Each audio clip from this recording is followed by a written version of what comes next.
মানুষ তার জীবনে দুই ধরনের পরিস্থিতিকে খুব ভয় পায়।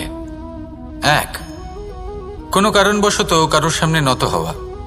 দুই, কোনো কারণে নিজের চরিত্র থেকে, নিজের মূল্যবোধ থেকে বিচ্যুত হওয়া। এবার কেন হয় এরকম যে কথায় কথায় কারোর সামনে নত হতে হয়? কেন বারংবার নিজের চরিত্র থেকে চ্যুত হতে হয়? এরকম কেন হয়? এটা তখনই হয় যখন আমাদের শিক্ষা এবং মূল্যবোধের অভাব থাকে। যদি মানুষের মধ্যে প্রকৃত শিক্ষা থাকে, তাহলে এই সংসারে কোনো সময় এবং কারোর সামনেই নত হওয়ার কোনো প্রয়োজন নেই। যদি মানুষের মধ্যে মূল্যবোধ থাকে, তাহলে তাকে নিজের মূল্যবোধ বা চরিত্র থেকে বিচ্যুত হতে হয় না, তা সে যাই হয়ে যাক না কেন।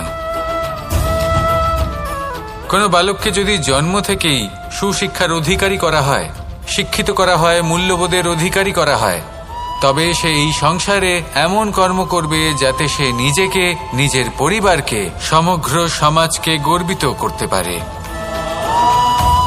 শিক্ষা লাভ করুন, মূল্যবোধ লাভ করুন এবং আমার সাথে ভালোবেসে বলুন, রাধা রাধা।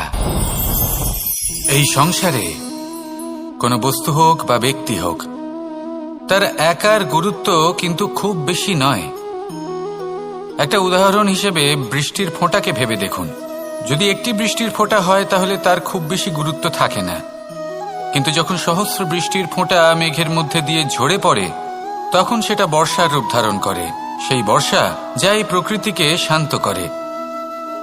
সেইভাবেই পাথরের ছোট টুকরো, তার খুব বেশি গুরুত্ব থাকে না, কিন্তু যখন অসংখ্য পাথরের টুকরো একত্রিত হয় তখন তা পর্বতের আকার ধারণ করে। সেইভাবে